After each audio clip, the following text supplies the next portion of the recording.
ओम शांति।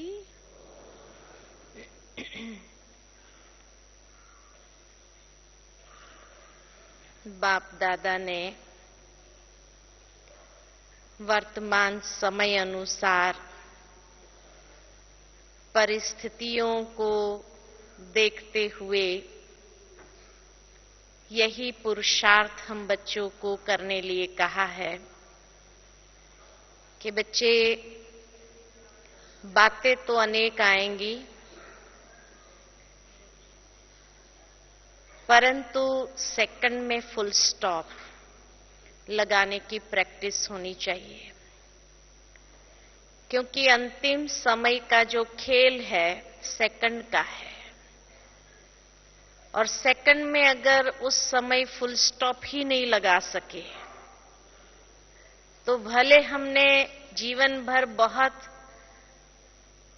मेहनत किया, सब कुछ किया, लेकिन जो नंबर लेना चाहिए, पास विथ ऑनर्स होना चाहिए, वो इस फुल स्टॉप न लगने के कारण पीछे हो जाएगा। क्योंकि अंतिम समय भी बातें बहुत आने वाली है और उस समय अगर व्यर्थ संकल्प चलने चलाने की अगर आदत है, मन को वही विचार बार बार अंदर में घूमते रहने की एक आदत पड़ी हुई है, तो वह व्यर्थ एक तो लीकेज का खाता, जो हमारा जमा का खाता है, उसको लीकेज कर देता है, खत्म कर देता है, बुद्धि को भी थका देता है, शक्तिहीन का अनुभव कराता है और मन की परेशानियों को बढ़ाने का अनुभव कराता है। वही व्यर्थ संकल्प कई प्रकार की समस्याओं को खड़ा करने का आधार बन जाता है। इसीलिए बातें तो आनी ही है और अंत तक आती ही रहेगी, लेकिन सेकंड में फुल स्टॉप लगाना माना क्या? ये तो नहीं है कि बस जैसे पेपर के ऊपर फुल स्टॉप लगाया जाए ऐसे यहां पर भी फुल स्टॉप लग जाएगा, ऐसे तो नहीं है।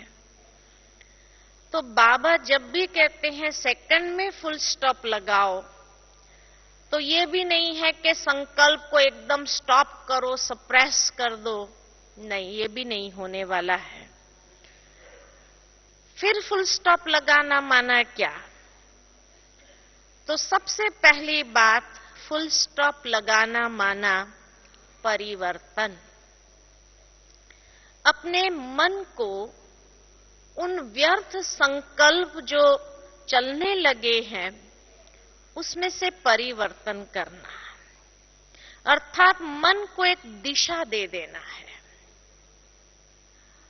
और दिशा देने का सहज तरीका कि किसी न किसी सेवा में अपने आप को बिजी कर दो, क्योंकि परिवर्तन जैसे ही हुआ, वो स्थान, वो बात को परिवर्तन करने के लिए बिजी करो अपने आप को, कोई ना कोई सेवा में बिजी करो। उस समय ज्ञान सुनने बैठेंगे, अच्छा नहीं लगेगा। आप मुरली लेकर के बैठेंगे, मुरली हाथ में होंगी, आंखें जैसे पढ़ भी रही होंगी, लेकिन मन के अंदर वो व्यर्थ का तूफान ऐसा उफान ले लेगा कि जिसको कंट्रोल करना बहुत मुश्किल होगा। उस समय अगर आप बाबा के कमरे में जाकर के बैठेंगे, योग लगाने का प्रयत्न करेंगे, योग नहीं लगेगा। बाबा के सामने भी वही व्यर्थ संकल्प चलते रहेंगे। कितना भी अंदर से बोलते भी जाओ बाबा को, बाबा मेरा मन शांत करो, मेरा ये तूफान शांत हो जाए व्यर्थ संकल्पों का, लेकिन वो तूफान ही ऐसा है जो शांत नहीं हो सकता है। इसलिए ऐसे समय पर योग न करें, लेकिन ऐसे समय पर सेवा करें। 2 सेवा विशेष है जो आप कर सकते हैं, जिससे आप अपने तूफान को सहज रोक सकते हैं। पहली सेवा है कर्मणा सेवा करें। किसी न किसी कर्मणा सेवा में अपने आप को बिजी कर लो। तो कर्मणा सेवा में अपने आप को बिजी करते जाएंगे तो वो मन जैसे उसमें लगने लगेगा, ये करे, ऐसे करो, सफाई करो, कुछ भी करो। तो परिवर्तन जैसे हुआ वैसे ही आपके संकल्प को माना आप सोचने लगेंगे, तो उससे वो व्यर्थ संकल्प की गति को स्लो कर सकते हैं। या तो उस समय है वाचा सेवा, आप किसी को ज्ञान सुनाना शुरू करो, बाहर वाले को, खास करके किसी को बाबा का परिचय देना शुरू करो। कोई न कोई आपके आसपास अज्ञानी व्यक्ति तो होगा ही जिसको आप ज्ञान सुना सकते हैं। उनसे बैठ करके ज्ञान की बातें करना शुरू करो। उसमें क्या होगा, जैसे जैसे आप उसको ज्ञान सुनाते जाएंगे, आप उसको नहीं सुना रहे हैं, आप खुद को समझा रहे हैं। और खुद को समझाने जैसे लगेंगे आप, वैसे वैसे आपका तूफान शांत होने लगेगा। तो इसलिए सबसे पहला सेकंड में फुल स्टॉप करना है तो परिवर्तन कर लो। सेवा, कर्मणा सेवा करो, जिसके लिए थोड़े दिन पहले बाबा ने बहुत सुंदर साकार मुरली में कहा था, दधीची ऋषि मिसल सेवा करना। दधीची ऋषि मिसल माना कि जैसे गायन है कि दधीची ऋषि का, कि उसने यज्ञ के अंदर हड्डी हड्डी को स्वाहा किया। भावार्थ यह है कि हड्डी हड्डी हम सेवा में लगाएं, और जितना हड्डी हड्डी सेवा में लगती जाएंगी, वो हड्डियां जैसे पावन होने लगेगी, और वो हड्डियां जैसे जैसे पावन होने लगेगी, मन को खुशी का अनुभव कराएगा। तो हड्डी सेवा करे या फिर वाचा सेवा करे, ये 2 सेवा करने के बाद आपको खुशी का अनुभव होने लगेगा। तो वो व्यर्थ का तूफान अपने आप शांत होगा।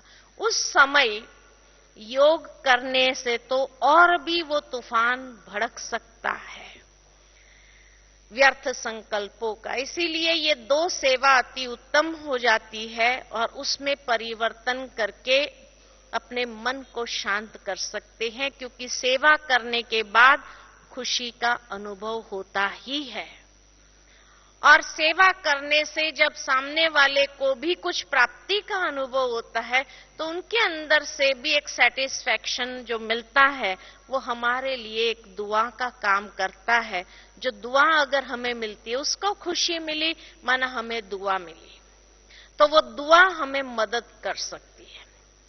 इसलिए ये 2 सेवा विशेष उस समय करनी चाहिए। दूसरा कि फुल स्टॉप लगाना माना निश्चय बुद्धि बन जाना। निश्चय बुद्धि बन जाना माना, जैसे बाबा हमेशा कहते हैं कि निश्चय बुद्धि की निशानी है निश्चिंत।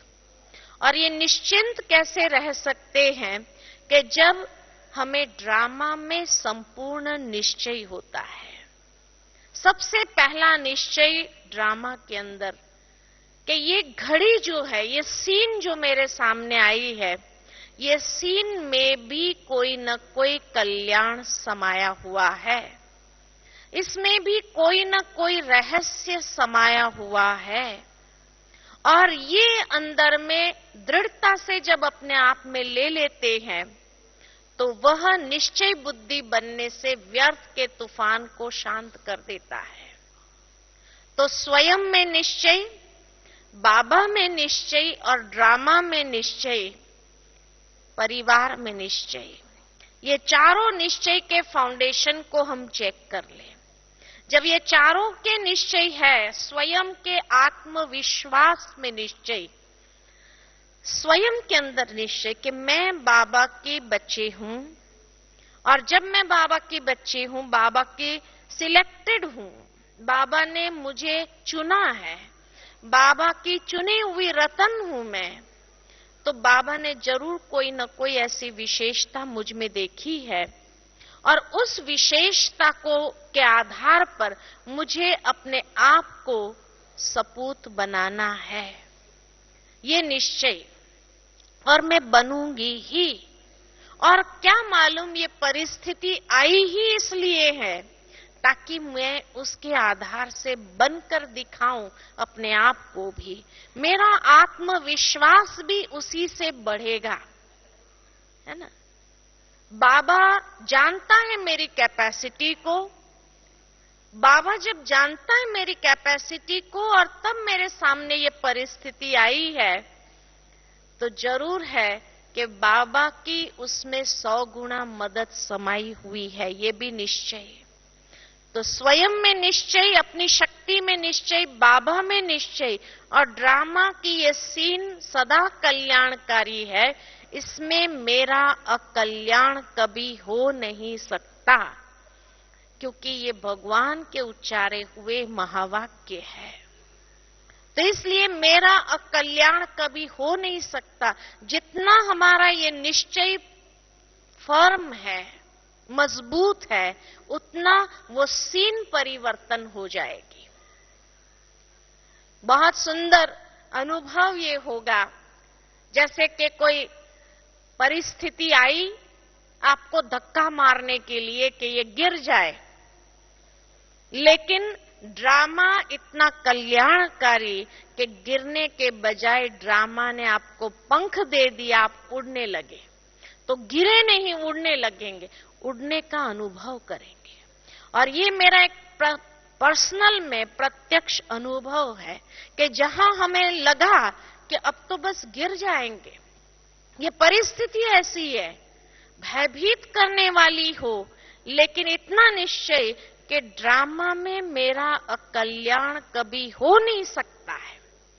मैं कल्याणकारी बाप की बच्ची हूं, ड्रामा कल्याणकारी है, तो मेरा अकल्याण कैसे हो सकता है। ये खाली एक पॉइंट के रूप में न हो, लेकिन जितना अंदर हमारे धारणाओं में ये फर्म होगा, एकदम मजबूत रीति से धारण किया हुआ होगा, तो वो बात आएगी, महसूस ऐसी होगी जैसे गिरा देंगी, लेकिन आप उड़ने लगेंगे और उड़ करके जैसे आगे बढ़ जाते हैं। इतना सुंदर अनुभव होगा। ऐसा अनुभव होगा जैसे बाबा अपनी हथेली वहां ले आते हैं, गिरने के बजाय आपको हथेली पर बिठा करके बाबा एकदम आगे बढ़ाने का अनुभव कराएगा। तो ये एक इतना सुंदर अनुभव है। तो इसीलिए ये अनुभव करके देखो। कई बार कई लोग हमें कहते हैं, बहन जी हमें अनुभव नहीं होता है। आप लोगों को कैसे अनुभव होता है? ऐसे हमको अनुभव नहीं होता है। लेकिन अनुभव का आधार क्या है? अनुभव कब होगा? दुनिया के अंदर भी एक्सपीरियंस कब होता है? जब एक्सपेरिमेंट्स होता है। बिना एक्सपेरिमेंट के एक्सपीरियंस नहीं। आज जैसे एक साइंस का स्टूडेंट है, थियरी में सारा ज्ञान उसने ले लिया, लेकिन अगर प्रैक्टिकल करे ही नहीं, प्रैक्टिकल्स के बिना, एक्सपेरिमेंट्स के बिना एक्सपीरियंस नहीं, तब तक रिजल्ट नहीं मिलती है। ऐसे बाबा ने जो हम बच्चों को थियरी में सारा ज्ञान दिया है, लेकिन प्रैक्टिकल लाइफ में अगर हम प्रैक्टिकल्स करेंगे ही नहीं, तो एक्सपीरियंस कैसे होगा, है ना। तो एक्सपेरिमेंट्स करना, क्योंकि योग का दूसरा नाम है प्रयोग। तो प्रयोग करते जाना और अनुभव प्राप्त करना। अगर कोई कहते हैं हमें अनुभव नहीं होता है, इसका मतलब आप प्रयोग ही नहीं कर रहे हैं और एक्सपेरिमेंट्स नहीं करेंगे। प्रैक्टिकल्स में अगर डर लगता है, थियरी में आपने कितना भी पावरफुल रिवीजन कर लिया हो, लेकिन अगर प्रैक्टिकल का अभ्यास नहीं, तो समय पर आप फेल हो जाएंगे। और बाबा हम बच्चों को बार बार मुरली में यही अंडरलाइन कराता है कि बच्चे आप प्रैक्टिकल्स करो, कि सेकंड में लगाने के अभ्यासी बनो। तो इसीलिए प्रैक्टिकल्स करना बहुत जरूरी है। तो प्रैक्टिकल के लिए सिचुएशन तो चाहिए।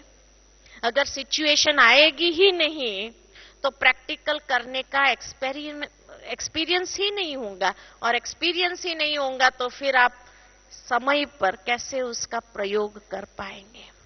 तो इसलिए निश्चय बुद्धि बन जाना कि मेरा अकल्याण कभी हो नहीं सकता है, किसी की ताकत नहीं है। परिस्थिति क्या है,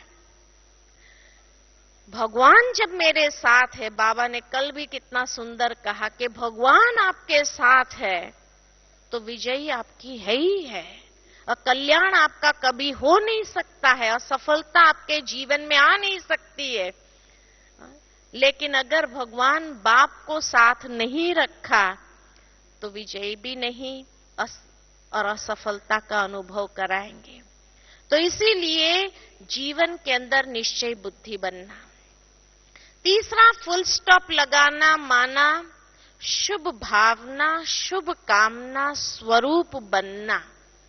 क्योंकि अक्सर जब हमारा व्यर्थ संकल्प चलता है तो किसी ने किसी आत्मा के साथ के व्यवहार में कोई ऐसी बात हुई है जिस कारण हमारे मन के अंदर व्यर्थ संकल्प चलने लगा है।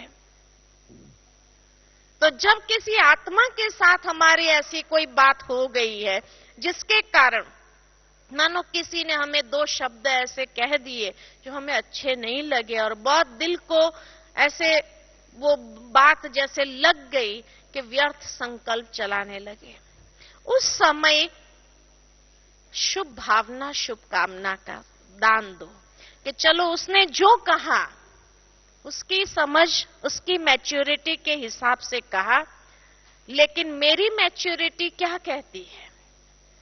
तो जैसे कहा कि फुल स्टॉप लगाना माना धैर्यता और गंभीरता की मूर्ति बन करके शुभ भावना, शुभ कामना का दान देना।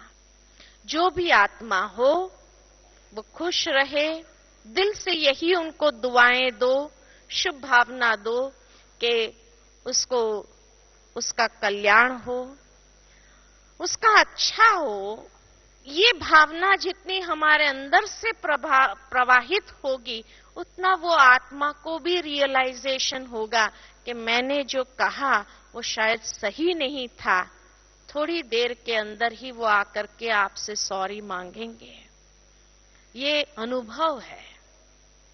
मुझे याद आता है एक बहुत बड़ी परीक्षा कुछ समय पहले मेरे सामने आई और उस समय ऐसे लगा कि पता नहीं ये परिस्थिति क्या स्वरूप दिखा सकती है।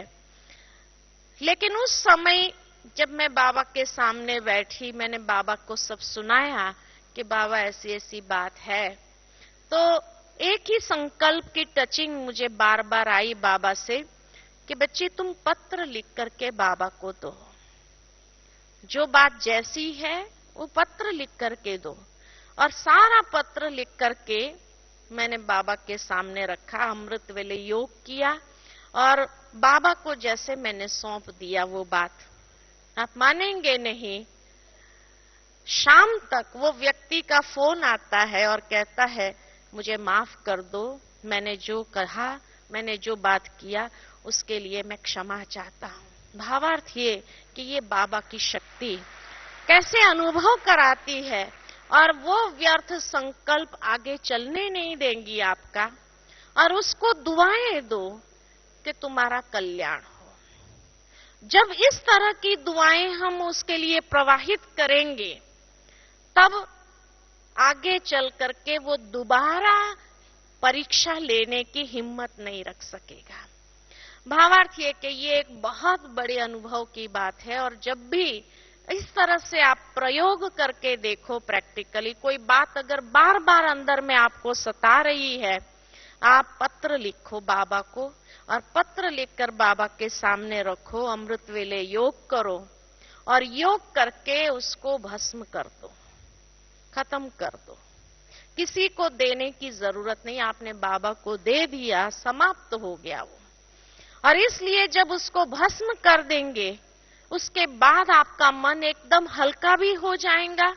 बाबा को सौंप दिया तो मुझे फिर सोचने की जरूरत नहीं है, और फिर आप एकदम हल्कापन अपने आप में महसूस करेंगे और वो परिस्थिति एकदम ऐसी ट्विस्ट ले लेंगी और किस तरफ चली जाएंगी मालूम नहीं।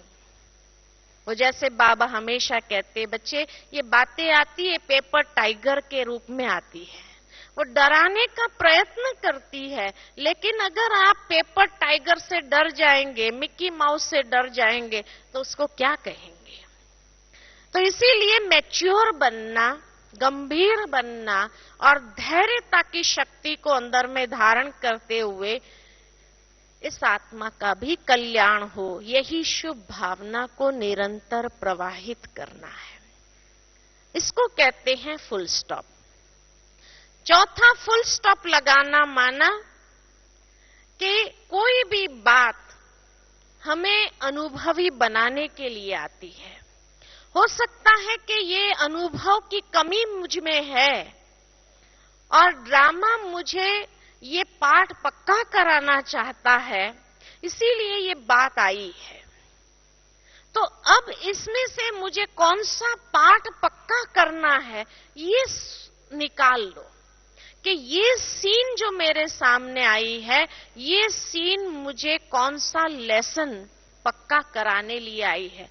क्योंकि जब हमें संपूर्ण बनना है, सर्व गुण संपन्न बनना है, सर्व कलाओं से संपन्न बनना है, तो जरूर वो बात जब आती है तो शायद कुछ सिखाने के लिए आ रही है, कोई बात के लिए अनुभवी बनाने के लिए आई है। इसलिए अनुभव प्राप्त कर लो, उसमें से वो लेसन सीख लो। जैसे दुनिया के अंदर कोई टीचर का फेवरेट स्टूडेंट होता है और टीचर जब देखता है कि जैसे मैथमेटिक्स में ये बच्चा कमजोर है, तो वो नहीं चाहता है कि मेरा ये इतना फेवरेट स्टूडेंट इसमें फेल हो जाना चाहिए। तो जैसे ही वो देखता है और समझ लेता है कि इस बात में ये वीक है, ज्योमेट्री में, अलजेब्रा में वीक है, तो वो टीचर क्या करता है, एक्स्ट्रा प्रैक्टिस कराता है उसको। ऐसे ही दाखले अलग अलग रूप से उसको देता है ताकि वो सॉल्व करे, ताकि फाइनल एग्जाम में किसी भी तरीके से वो पेपर में क्वेश्चन आए तो भी ये बच्चा घबराए नहीं, लेकिन पास हो जाए। तो बाबा भी हमारा परम शिक्षक है और हम उसके फेवरेट स्टूडेंट हैं। वो भी नहीं चाहता है कि हम किसी भी तरह से फेल हो जाए।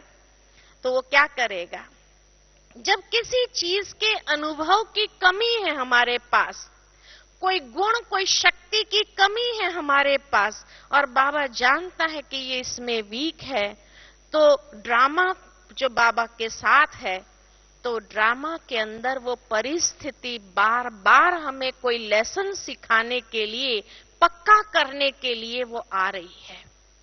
कई बार कई लोग इसी बात के रहस्य को जब नहीं समझते हैं तो क्या कहते हैं, बार बार मेरे सामने ऐसी बात आती है, भगवान भी बार बार मेरा यही पेपर लेता है और इसी में मैं फेल हो जाती। लेकिन फेल हो रहे हैं इसका मतलब कि हो सकता है फाइनल एग्जाम में भी यही पेपर आना हो।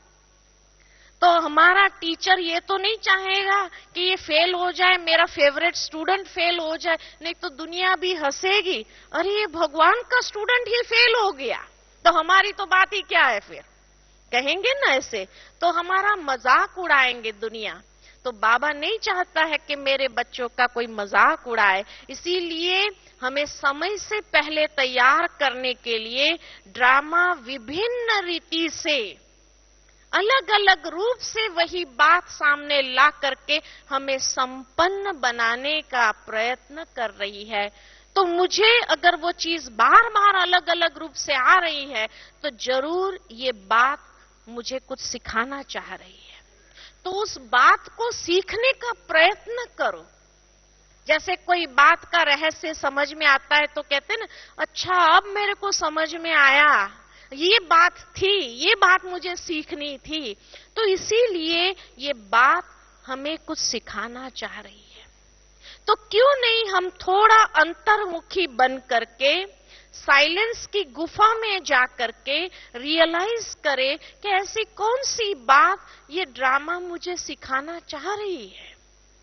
और सीख ले हम अपने जीवन के अंदर, तो फिर आगे के लिए हमारी उन्नति हो सकती है। हो सकता है कि यही बात की कमी के कारण, ये शक्ति, ये गुण की कमी के कारण मेरी रुकावट है पुरुषार्थ में, और मैं आगे बढ़ने का अनुभव नहीं कर रही हूं। अगर ये लेसन सीख लूंगी और सदा के लिए मेरे अनुभव में ये लेसन आ जाएगा, तो फिर आगे के लिए मुझे चिंता करने की आवश्यकता नहीं है। तो आगे मेरे लिए रास्ता क्लियर हो जाएगा, और वो बात जो रुकावट के रूप में थी, वो रास्ता खुल जाएगा और आगे बढ़ने का अनुभव सहज हो जाएगा। तो इस दृष्टिकोण से उसको देखना, समझना और उसको पार कर देना। एक चैलेंज को स्वीकार करना। जीवन के अंदर कोई भी बात जब चैलेंज के रूप में आती है, तो बहुत सुंदर मैंने कहीं पर पढ़ा कि किसी किसी के लिए चैलेंज अवसर के द्वार खोल देती है, और किसी किसी के लिए चैलेंजेस, चुनौतियां पछाड़ने का अनुभव कराती है। अब किसके लिए ये अवसर के द्वार खोलती है और किसको ये पछाड़ने का अनुभव कराती है? वास्तव में तो ये चुनौती जो आई है हमारे सामने, ये परिस्थिति जो आई है, वो कोई ना कोई अवसर प्रदान करने के लिए ही आई है।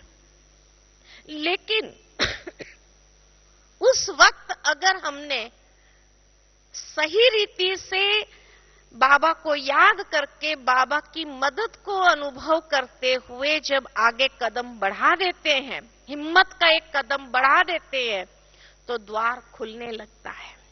जैसे वो दुनिया में खेल नहीं होते हैं, सिम सिम दरवाजा खुल जा, सिम सिम दरवाजा खुल जा। तो ये बात जो आई है, शायद मुझे नए आयाम, नए अवसर जीवन के अंदर प्रदान करने के लिए आई है। लेकिन उस अवसर का अनुभव करने के लिए हिम्मत का एक कदम मुझे आगे बढ़ाने की जरूरत है। लेकिन जब तक वो हिम्मत का कदम ही नहीं बढ़ाएंगे, तो समय किसी के लिए रुकता नहीं है, और इसीलिए वो समय चला जाता है। तो वो अवसर के द्वार नहीं खुले तो पछाड़ने का अनुभव ही होगा, या तो अवसर होगा या पछाड़ने का अनुभव होगा। तो पछाड़ने का अनुभव किसको होता है? जो हिम्मत का एक कदम लेने में हिचकिचाते हैं, आगे बढ़ने की हिम्मत नहीं। इसीलिए बाबा के ये महावाक्य जब याद रखते हैं कि बच्चे तुम हिम्मत का एक कदम बढ़ा दो, 1000 गुना मदद का अनुभव मैं कराऊंगा तुम्हें, और अवसर के द्वार खुलते जाएंगे। ये प्रत्यक्ष है, बस हिम्मत का एक कदम उठाने की जरूरत हमारी है। फिर देखो बाबा कैसे मददगार हमारे लिए बन जाता है, और कितना आगे बाबा बढ़ा देता है। ये प्रत्यक्ष अनुभव करेंगे कि सचमुच बाबा 1000 क्या लाख गुना कदम बढ़ करके हमें आगे बढ़ा देता है। तो इसलिए जो भी सीन ड्रामा के अंदर आती है, जो भी बातें ड्रामा के अंदर आती है, उन बातों को देखते हुए, समझते हुए उस समय हिम्मत का कदम उठाना न भूलना। क्योंकि जहां हिम्मत का कदम नहीं उठाया और पीछे हो गए डर के कारण, इसीलिए बाबा हमेशा कहते कि डर छठा विकार है। 5 विकार तो बड़े बड़े है ही है, लेकिन छठा विकार अगर है तो वो है डर, भय। तो भय के कारण अगर हमने हिम्मत का कदम नहीं उठाया, तो फिर माया पछाड़ने का अनुभव जरूर कराएगी। क्योंकि जहां भगवान मदद करने के लिए खड़े थे, उसकी मदद हमने ली नहीं, तो यहां माया तो पैर खींच करके क्या करेगी फिर? तो या वो या ये। अब क्या चाहिए, ये हमारे ऊपर है कि हमें वो अवसर चाहिए, भगवान की मदद का अनुभव चाहिए। तो उसके लिए बस एक हिम्मत का कदम बढ़ाने की जरूरत है, और ये बढ़ा दो और देखो जीवन में कितना आगे बढ़ जाते हैं। नहीं तो माया की पछाड़े का अनुभव करेंगे। तो इसीलिए ये तो भगवान का प्यार है, और इस रूप में अगर इसका अनुभव करो कि ये भगवान का प्यार है, तो उस समय बाबा के प्यार की ऐसी वर्षा का अनुभव करेंगे कि जैसे सचमुच बाबा मुझे इतना जैसे प्रेम की वर्षा मेरे ऊपर हो रही है, ये अनुभव करेंगे। दूसरा फुल स्टॉप लगाना माना अशरीरी बनने का अभ्यास करना।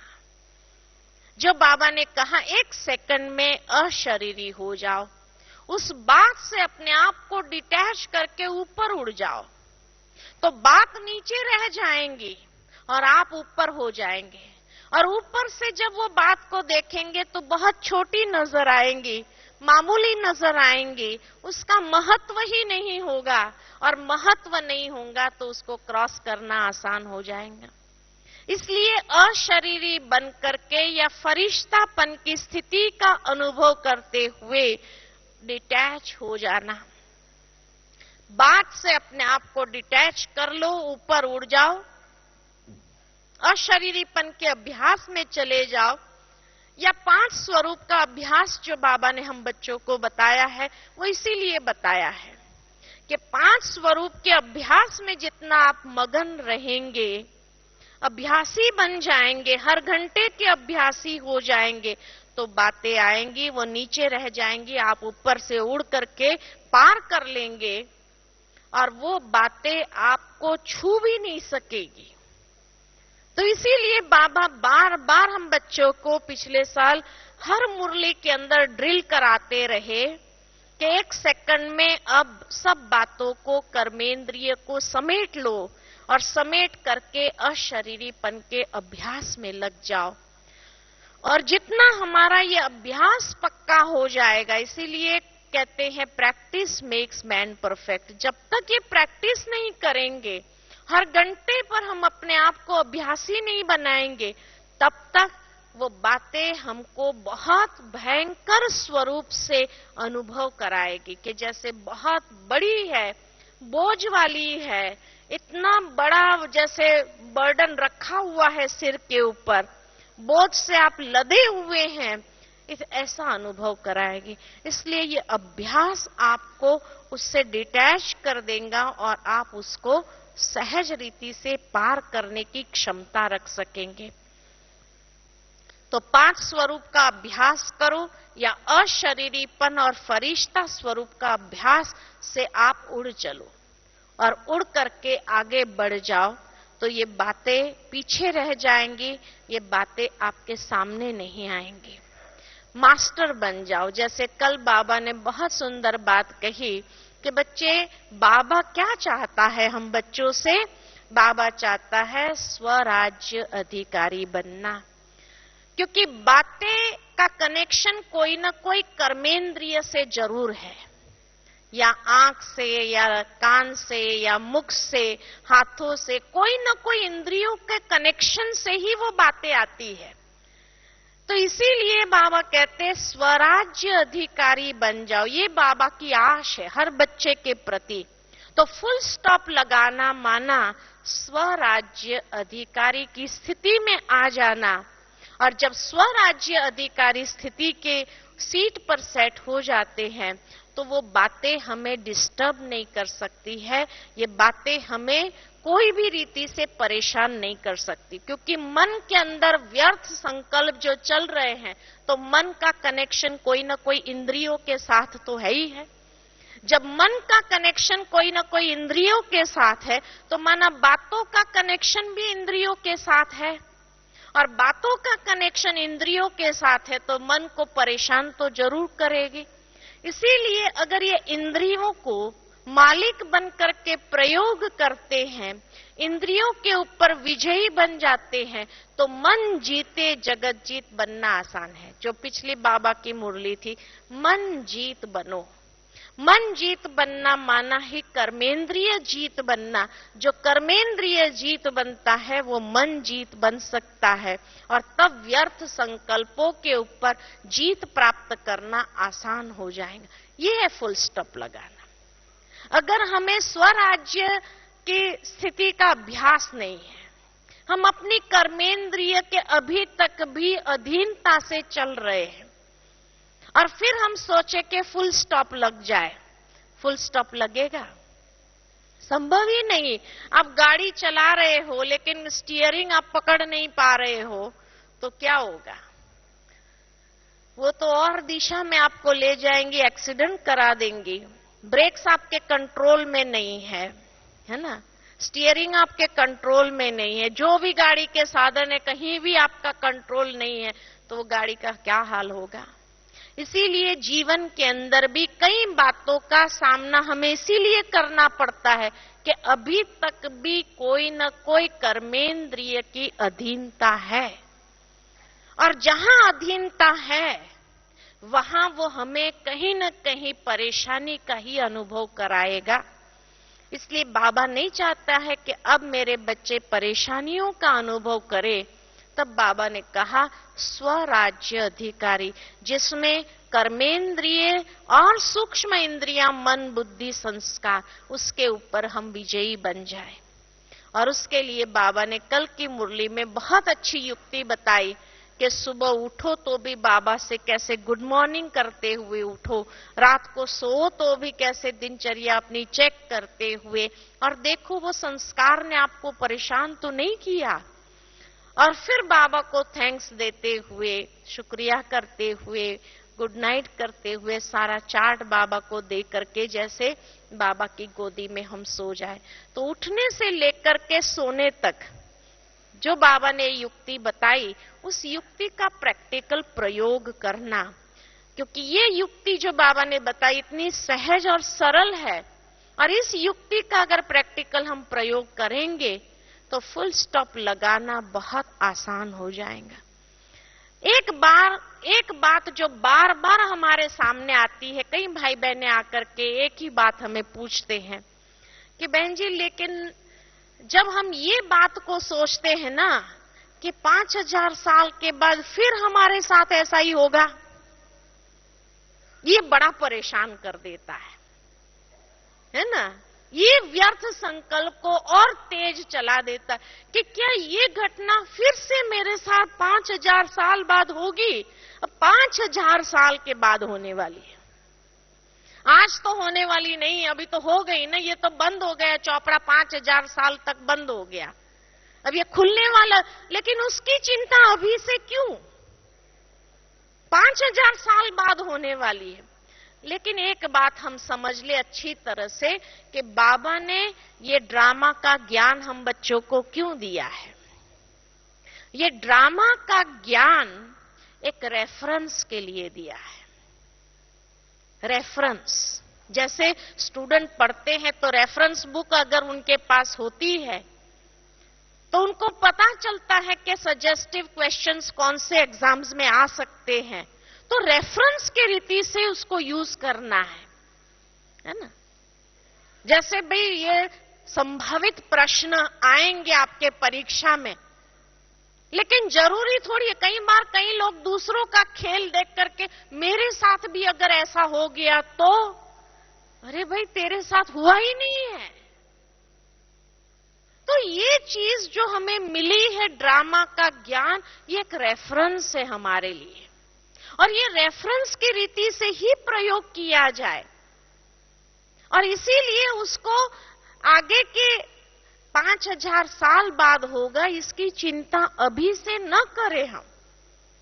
समय अनुसार जैसे दुनिया के अंदर भी अगर देखा जाता कि पहले धर्म का दबदबा होता था, तो जो भी मनुष्य मन वचन कर्म जो भी करते थे ना, धर्म का रेफरेंस लेकर के कर, धर्म ऐसे कहते, शास्त्र ऐसे कहते, शास्त्र का रेफरेंस दिया जाता था। शास्त्र ऐसा कह रहा है इसीलिए हमें ऐसा सोचना चाहिए, शास्त्र ऐसा कह रहा है इसीलिए हमें ऐसा करना चाहिए, ऐसा बोलना चाहिए, ऐसा व्यवहार। शास्त्रों को रेफरेंस बना दिया था। लेकिन जिसने शास्त्रों का जो स्वरूप बन गए वो प्रैक्टिकल जी नहीं सके, उसको रेफरेंस के रीति से प्रयोग करे तो अच्छा रहेगा मन वचन कर्म को गाइड करने के लिए। लेकिन जब उसका स्वरूप बन गए तो अंधश्रद्धा विकसित हो गई, क्योंकि उसको रेफरेंस के रीति से न लिया, उसका स्वरूप बन गए, तो अंधश्रद्धा समाज के अंदर विकसित हो गई। उसके बाद जब विज्ञान का युग आया तो विज्ञान को रेफरेंस बना दिया, और इसीलिए धर्म का रेफरेंस छूट गया समाज के अंदर और विज्ञान को ही रेफरेंस, साइंस ये कहता है। इसलिए अभी हमारे अंदर बदलाव आना चाहिए, हमारे सोचने के ढंग में बदलाव आना चाहिए। हम जो बोल रहे हैं उसके ढंग में, शास्त्रों की बातों को छोड़ो, ब्लाइंड फेथ है करके लोगों ने उसको नकार दिया और साइंस को रेफरेंस बना दिया और साइंटिफिक रूप से अपने आप को चलाने के लिए आगे बढ़े और दुनिया ने प्रगति भी की उसके आधार पर, जब साइंस को रेफरेंस बनाया तब। लेकिन साइंस भी अपने आप में संपूर्ण तो है नहीं, क्योंकि साइंस आत्मा परमात्मा की बातें नहीं समझा सकता है। तो इसी तरह बाबा ने जो हम बच्चों को ये ज्ञान दिया, उसमें ये 3 बातों का ज्ञान, 4 बातों का ज्ञान विशेष कहूंगी, आत्मा का, परमात्मा का, ड्रामा का और कर्मों का। ये 4 बातों का जो हमें ज्ञान दिया है, ये रेफरेंस के लिए दिया है कि अभी हमारे हर मन वचन कर्म इस रेफरेंस से किया जाए। माना जो कर्म कर रहे हैं आत्म अभिमानी स्थिति में रह करके, तो आत्मा का रेफरेंस आत्म अभिमानी स्थिति में रह करके, बाबा की याद का रेफरेंस है ना, तो परमात्मा का आधार रेफरेंस के रूप में, तो परमात्मा की याद उसमें होनी चाहिए। तो आत्म अभिमानी स्थिति, परमात्मा की याद और ड्रामा कल्याणकारी है। तो इसीलिए ड्रामा को रेफरेंस के रूप में प्रयोग करो। तो जब उसको रेफरेंस के रूप में प्रयोग करेंगे तो आपका व्यर्थ संकल्प नहीं चलेगा, लेकिन रेफरेंस ये कहता है इसमें कल्याण समाया हुआ है। अच्छा, ये घटना आपके साथ जो हुई 5000 साल के बाद पुनः ऐसी होगी, लेकिन सोचो ये घटना हुई तो आप बाबा के बच्चे बने। ये क्यों नहीं कल्याण सोचते हैं? अगर ये घटना बनती ही नहीं थी, ड्रामा में अगर ये होता ही नहीं था, तो आप बाबा के बनते थे? कोई ऐसी कड़वाहट वाली सीन आई तो ही तो आप भगवान के बने, नहीं तो भगवान के क्यों बनते थे? तो 5000 साल बाद पुनः ऐसा होगा तो उसमें तो अच्छा है ना, भगवान पुनः मिलेगा। ये क्यों नहीं सोचते कि भगवान पुनः मुझे मिलेगा? और जब इस रीति से आप सोचने लगते हैं तो फिर वो कड़वाहट समाप्त हो जाती है और वो जो सीन है ड्रामा की, वो निमित्त बन गई आपकी प्रगति के लिए। तो इसलिए ड्रामा के ज्ञान को रेफरेंस के रूप में प्रयोग करें। इसीलिए बाबा ने हमेशा ये कहा, आत्मा में निश्चय, बाबा में निश्चय, ड्रामा में निश्चय। और किसी बात में निश्चय, इतना ज्ञान का विस्तार किया, लेकिन और किसी बात में निश्चय नहीं, ड्रामा में निश्चय। कर्म में भी निश्चय तब आएगा जब ड्रामा में निश्चय होगा, तब कर्म में भी निश्चय आएगा। आप में कर्म करने की शक्ति आएगी। अगर ड्रामा में निश्चय ही नहीं होगा तो कर्म करने की शक्ति नहीं आएगी। इसलिए उसको रेफरेंस के रूप में यूज करो तो जीवन में बहुत आगे बढ़ जाएंगे। फुल स्टॉप लगाना आसान हो जाएगा, व्यर्थ संकल्प समाप्त कर सकेंगे, आश्चर्य की मात्रा, क्वेश्चन मार्क की मात्रा नहीं लगेगी। ठीक है, ओम शांति।